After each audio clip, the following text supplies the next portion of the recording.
Heavyweight Championship, weighing 193, wearing purple trunks, outstanding contender for heavyweight honors, the former heavyweight title holder, Max Schmeling. My name is Don Dunphy. The sounds you just heard were the sounds of the prize ring. They were the actual sounds of perhaps the most dramatic opening minutes in modern boxing history. The scene, the Yankee Stadium in New York. The situation, the return bout between Max Schmeling, the great German heavyweight champion, and Joe Louis, the heavyweight champion of the world. Why were they here?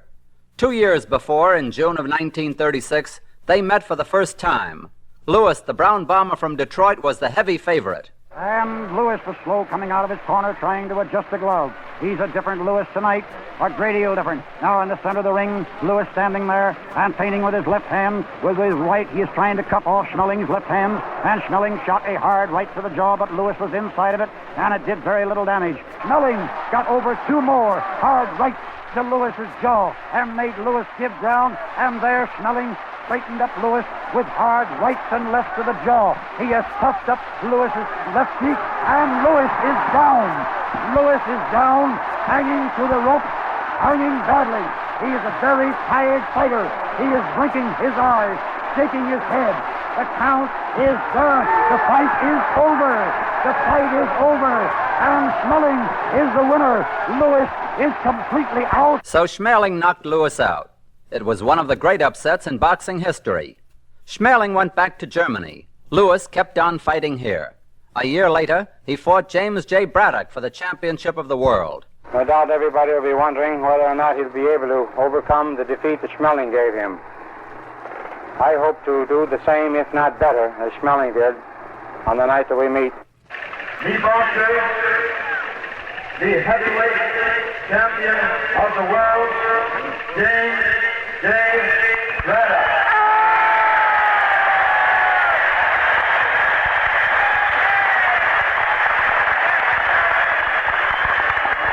His weight, 197 pounds. His challenger from Detroit, Joe Louis.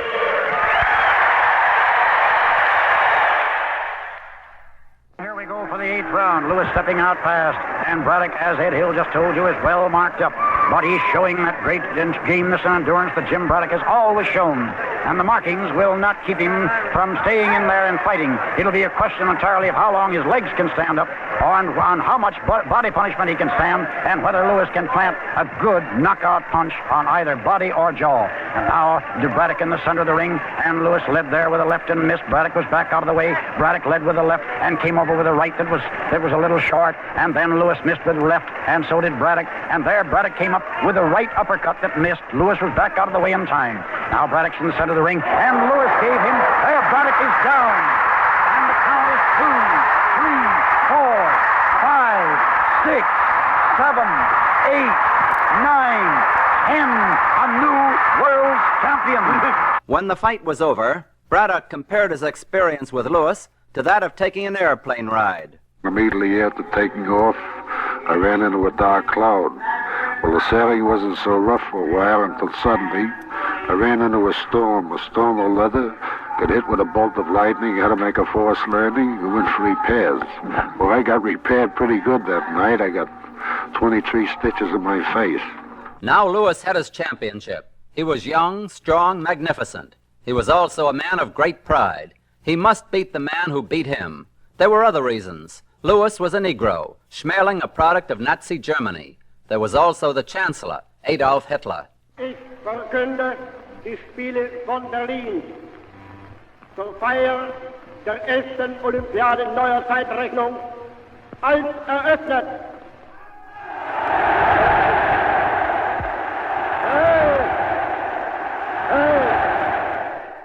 Hitler said Joe Louis was a man of inferior blood. Max Schmeling was of the Aryan race. Schmeling could not lose. So said Adolf Hitler.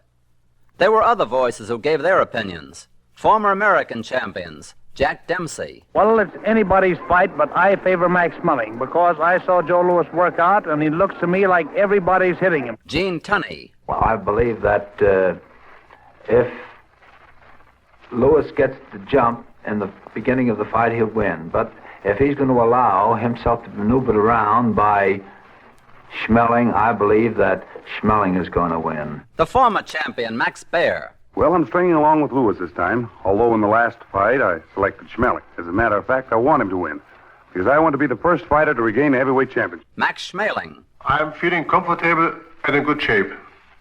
My walk here at the training camp has put me in the best of condition. The fight got underway. Right and left to the head, a left to the jaw, a right to the head, and Donovan is watching carefully. Lewis measures him, right to the body, a left hook to the jaw, and Schmeling is down. The count is 5, 6, 7, 8. The men are in the ring. The fight is over on a technical knockout. Max Schmeling is beaten in 1 round. After it was over, Lewis was jubilant. Oh, it was a good fight, very good fight. When did you think you had him beat? Well, I thought I had him beat when I took the match. Jack Blackburn. Oh, friends, this one of those lucky nights, and I had a real lucky night. The history of the heavyweight division in boxing has been filled with great names and great events. Strong names like John L. Sullivan and Jack Johnson. Powerful names like Gene Tunney and Rocky Marciano. Great fights like the historic clashes between Corbett and Sullivan, Dempsey and Tunney, and Lewis and Schmeling. But when the history of the division is written, there will be 2 who will stand above all the rest. Their names, Jack Dempsey and Joe Louis. The first thing I recollect is seeing Big Jess stand over the corner, looked in great shape and very confident. I didn't know whether I was going to be in a fight or a foot race. I mean, I thought I was going to knock him out in the first round, but after seeing him, I thought I better fight for my life.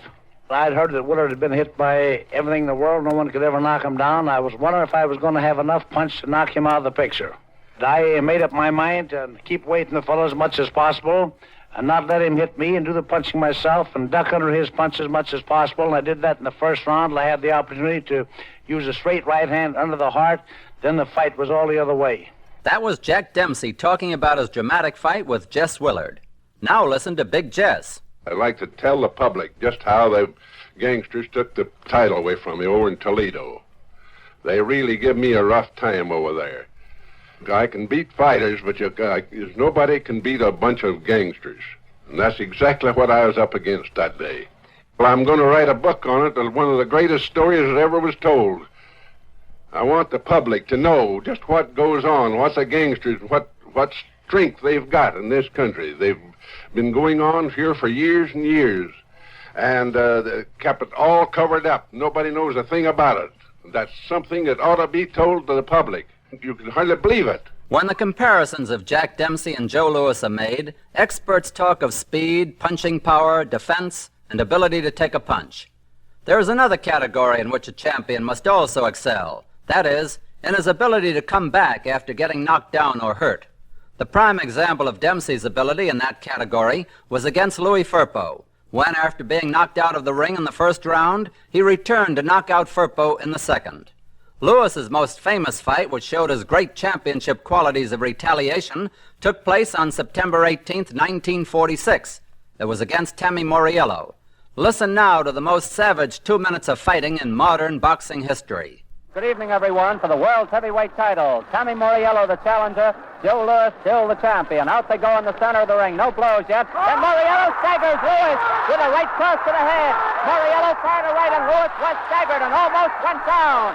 Moriello moves in with another right to the head. Then Louis staggers Moriello. Moriello's down on the left and a right to the jaw. 4, 5. Moriello is up at the count of 5. He goes back to take more. He gets up at the count of 9. It's a whoop-de-doo here in the Yankee Stadium.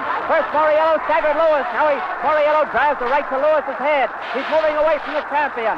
The champion moves corners. Moriello over in his own corner. Moriello swings away with a right. Louis is staggered again from the left hook to the jaw and goes into a clinch. Louis tries a stocking right to the jaw, nails Moriello with it. Drives a left and a right to the body. Moriello is cornered on the rope. Moriello goes in close. He gets away from the left. And he takes a solid right to the jaw. A left and a right to the jaw. Left hook. Moriello sinks to the canvas in a neutral corner. Moriello is hurt just above us. 5, 6, 7, 8, behind. It's all over. Moriello failed to beat the crowd, and Lewis is the winner by a knockout in the first round. Joe Louis was not as articulate as Jack Dempsey. His opponents were. In 1938, he was about to face a roly-poly bartender from New Jersey. His name, Two-Ton Tony Galento. Before the fight, Galento boasted. Hey, listen, I want to tell you something. Lewis has got something I want, and I'm going to get it. Then the fight. The winner and still world heavyweight champion, Joe Louis. Well, I got careless. I should have knocked him out. Years later, Tony Galento still did not have enough. I had lobar type 3 pneumonia before that fight. I was warned by the doctors not to fight for 2 years. I might develop a heart condition. And through that, then the commissioners wired me. Then I took the fight with Louis. When Louis seen I was not in proper shape, I weighed 250 when I started to train, and I get down to 230.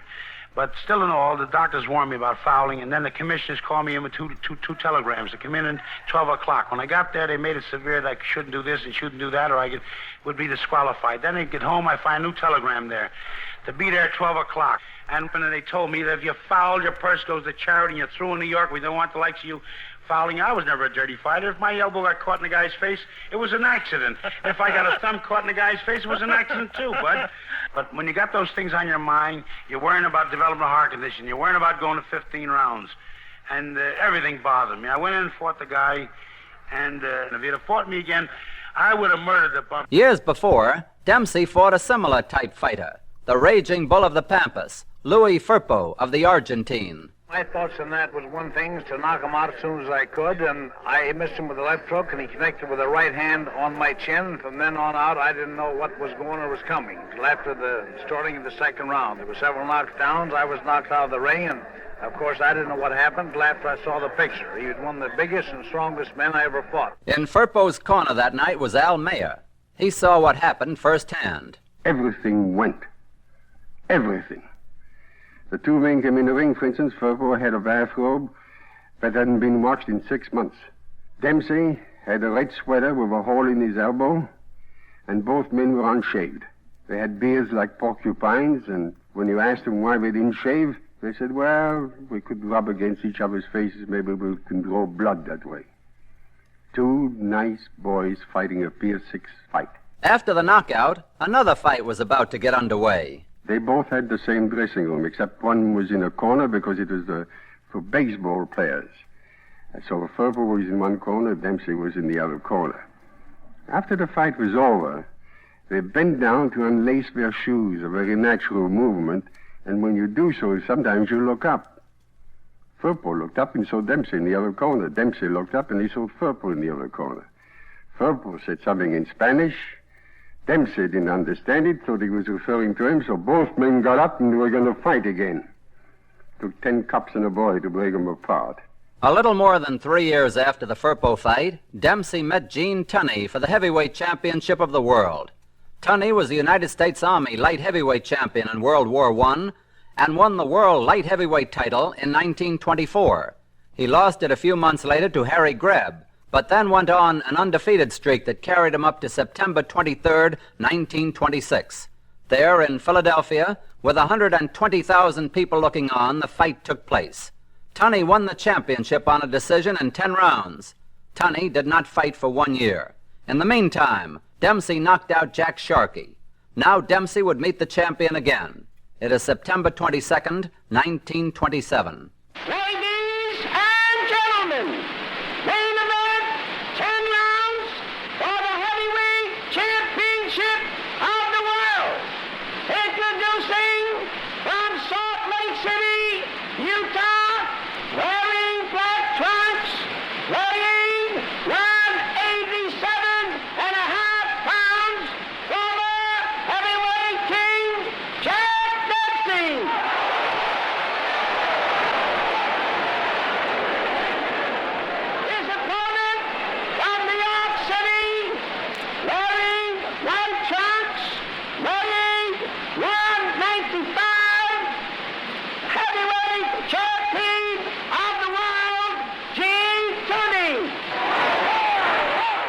This was the famous long count which saw Dempsey knock Tunney down, but failed to go to a neutral corner. Most experts agree that had Dempsey obeyed the rules, he would have regained his championship. But again, after 10 grueling rounds, The winner and still heavyweight champion, Gene Tunney. after it was over, In spite of the fact that I was hit 7 times in succession in the 7th round, and my contest with Jack Dempsey for the World's Heavyweight Championship was one of my luckiest nights. As a matter of fact, the luckiest night of my life. Yes, I was down, heard the referee count 2. I knew I had to get up, which was part of my professional obligation. But what to do when I got up was the important thing. I decided to stay away from Jack, and it was a very wise decision, as the results showed. that was the champion, Gene Tunney. Now, Jack Dempsey. Well, my thoughts was hoping he would never get up, but unfortunately he did. Tunney's share for winning the fight and retaining his title was $990,000. He put his title on the line again the following year and knocked out Tom Heaney in 11 rounds. Then he retired undefeated champion. Just 4 years before, another great fighter retired, a man who many claim to be the greatest in the history of the ring. He was lightweight champion Benny Leonard. Leonard could do everything well. He was fast, he could box, and he had a knockout punch. But early in his career, he had troubles that were far more difficult than opposing fighters. The troubles? Mom and Pop. I was 15 years old, went down and boxed 4 rounds, hit and ran, and received $5 and a black eye. And I went home that night, and my mother saw me as I came in through the door, and she cried, sent for my dad. And my dad came in, and he said, "Fighting again for what?" And I reached into my pocket, brought out the $5 bill, put it in his hand. He showed it to my mother. My mother cried. She didn't care about the money, didn't want to see a boy get hurt. My dad put the $5 bill in his pocket, patted me on the shoulder, said, "Benny, my boy, it's all right. When are you going to fight again?" Leonard became lightweight champion in May 1917 and retired undefeated in 1925. He made a comeback in 1931 and retired again the following year. He had many difficult fights, but none was as difficult as the one with Richie Mitchell in 1917. Something hit me on the chin. I never felt any more than that pencil you've got in your hand. Tapped me on the chin. My legs went up like a trick doll, and down I went. Boy, that's a terrible feeling. You know, it's like a man drowning. All the thoughts that flash across your mind in 9 seconds. I saw my title floating away. I thought of my mother and all my friends who had bet on me. I looked up at Mitchell. He looked twice the size. Of course, I got up at 9. If they'd allowed me to, I'd have taken 49. I could have used it. Of course, I lost that little spring in my legs, and I kept stalling and talking to Mitchell a little bit, urging him to come on, which scared him a little bit and kept him away, which I was glad of. And finally, after 2 or 3 more rounds, I got that strength back into my body again. I went to work on Mitchell, and I knocked him out in the 5th round. On April 18, 1947, Leonard was refereeing a bout at New York's St. Nicholas Arena. It was a warm night, and Leonard had to work the whole card. With the main bout just over, Bill Coram was still broadcasting to a coast-to-coast radio audience. It was the most tragic and dramatic sports broadcast in history. I looked up, and Leonard had slumped down with his back to me right along the ropes. I thought at first it was a slip and was just about to say, "Get up, Benny, and get a draw," when suddenly it occurred to me that it was more than a slip. In a sort of reflex motion, he rolled his head, and then his face was completely gray, and there was just a little saliva trickling down the side of his mouth. I feared that something terrible had happened before Dr. Nardiello got into the ring. He listened for the heartbeat and tried to find Leonard's pulse, and had opened his medical kit and was obviously ready to give him a shot when he shook his head and put his instruments back in the kit and signaled for the stretcher bearers. I said before we went off the air, I feared that this was the worst. The death of Leonard was a shock to the whole boxing world, but it was an even greater shock to Ray Arcel, one of the great fight trainers of all time. I was in London, England, in April of 1947. I had been over there with Joe Baxey, who had just beaten Bruce Woodcock. And in beating Bruce Woodcock, he had sent Woodcock to the hospital with a broken jaw. And the following day, the newspaper boys were yelling extra on the street and hollering, "The great champion dies." And for a moment, I was scared to death. I thought that Woodcock had died. And then I rushed out and bought a newspaper and saw that it was my old friend Benny Leonard. The history of championship boxing in the United States is almost 200 years old. There have been many great names and many great champions. One man who was considered by many to be the greatest of them all was Jack Johnson. He became champion in the year 1908. My great thrills was this. Any time entering the ring that I went over in the corner to put Rossum on my feet, then I felt great. That was Jack Johnson, a voice out of the past, and a heavyweight champion many of the experts claimed to be the greatest of all time.